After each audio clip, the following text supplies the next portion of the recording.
Rail world کے معزز دوستوں، میں ہوں ماجد ملک اور آپ تمام دیکھنے اور سننے والوں کو السلام علیکم۔ ناظرین، اس وقت عوام میں خانہ کعبہ کی حرمت کو لے کر ایک عجیب قسم کی بے چینی اور پریشانی دیکھی جا رہی ہے، جس کی وجہ سعودی عرب کے شہر مکہ مکرمہ سے شائع ہونے والی خانہ کعبہ کی لائیو براڈ کاسٹنگ کے دوران خانہ کعبہ کے چاروں اطراف میں کھینچی جانے والی ایک عجیب و غریب قسم کی دیوار ہے۔ آپ کو بتاتے چلیں کہ خانہ کعبہ کے گرد کھینچی جانے والی یہ دیوار کوئی عام سیمنٹ اور بجری سے بنی ہوئی دیوار نہیں ہے، بلکہ ایک خاص مٹیریل سے بنائی گئی ہے۔ مسلمانوں کا ایک بڑا طبقہ جو خانہ کعبہ کے گرد کھینچی جانے والی اس دیوار کی حقیقت سے ناواقف ہے، شدید پریشانی اور انتشار کا شکار دکھائی دے رہا ہے، جس کی وجہ سے عوام الناس میں مختلف قسم کی آراء گردش کر رہی ہیں۔ کچھ لوگوں کا خیال ہے کہ وہ کرونا کے دور میں مکہ مکرمہ میں موجود تھے اور بالکل ایسی ہی دیوار اس دور میں مکہ مکرمہ کے گرد بنائی گئی تھی۔ وہ یہ سوچ کر پریشان ہے کہ کیا پھر کرونا آنے والا ہے جو خانہ کعبہ کے گرد ایسی دیوار کھینچ دی گئی ہے، جبکہ کچھ لوگوں کا کہنا ہے کہ یہ سعودی حکومت کی خفیہ کوشش ہے جس کا مقصد یہ ہے کہ عام مسلمانوں کو خانہ کعبہ سے دور رکھا جا سکے،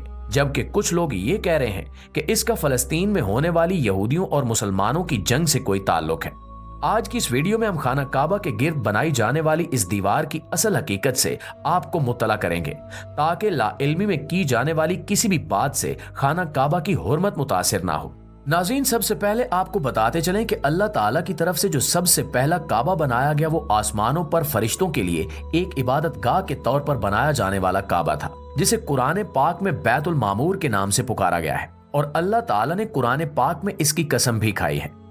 اللہ تعالیٰ کے اس مقدس گھر کی عبادت کرنے والے معصوم اور گناہوں سے مبرہ فرشتے ہیں۔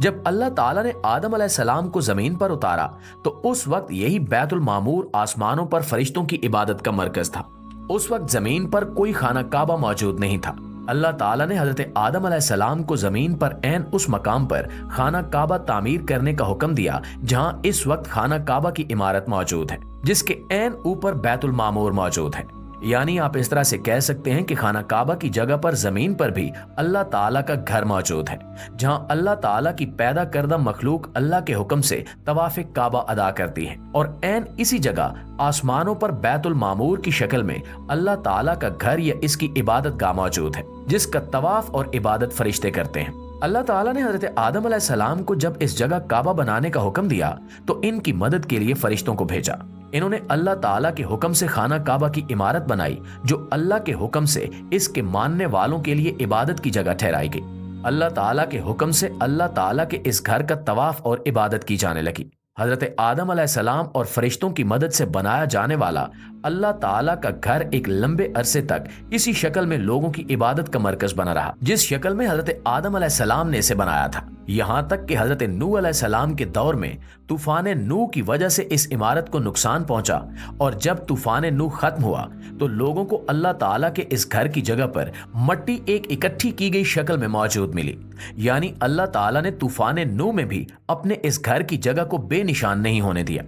حضرت ابراہیم علیہ السلام کے دور میں اللہ تعالیٰ نے جبریل علیہ السلام کو حکم دیا کہ وہ حضرت ابراہیم علیہ السلام کے پاس جائیں اور انہیں دوبارہ از سر نو خانہ کعبہ کی تعمیر کا حکم سنائیں۔ انہوں نے اللہ تعالیٰ کے حکم سے خانہ کعبہ کی تعمیر کا کام شروع کیا اور جس جگہ مٹی اکٹھی موجود تھی وہاں سے کھدائی کا آغاز کیا۔ مسلسل کھدائی کی وجہ سے خانہ کعبہ کی وہی بنیادیں ظاہر ہو گئیں جو حضرت آدم علیہ السلام نے فرشتوں کی مدد سے رکھی تھیں۔ حضرت ابراہیم علیہ السلام نے حضرت اسماعیل علیہ السلام کے ساتھ مل کر خانہ کعبہ کی از سر نو تعمیر کی، لیکن حضرت ابراہیم علیہ السلام کی بنائی جانے والی خانہ کعبہ کی یہ عمارت آج کی موجودہ خانہ کعبہ کی عمارت سے بہت مختلف نظر آتی تھی۔ آج موجودہ خانہ کعبہ کی عمارت ایک چکور کیوب کی شکل میں نظر آتی ہے، جبکہ اس وقت حضرت ابراہیم علیہ السلام نے جو کعبہ بنایا وہ ایک مستطیل شکل میں تھا اور اس کی چھت نہیں تھی۔ اس کے دو دروازے تھے، ایک دروازے سے اندر داخل ہوا جاتا تھا جبکہ دوسرے دروازے سے باہر نکلا جاتا تھا۔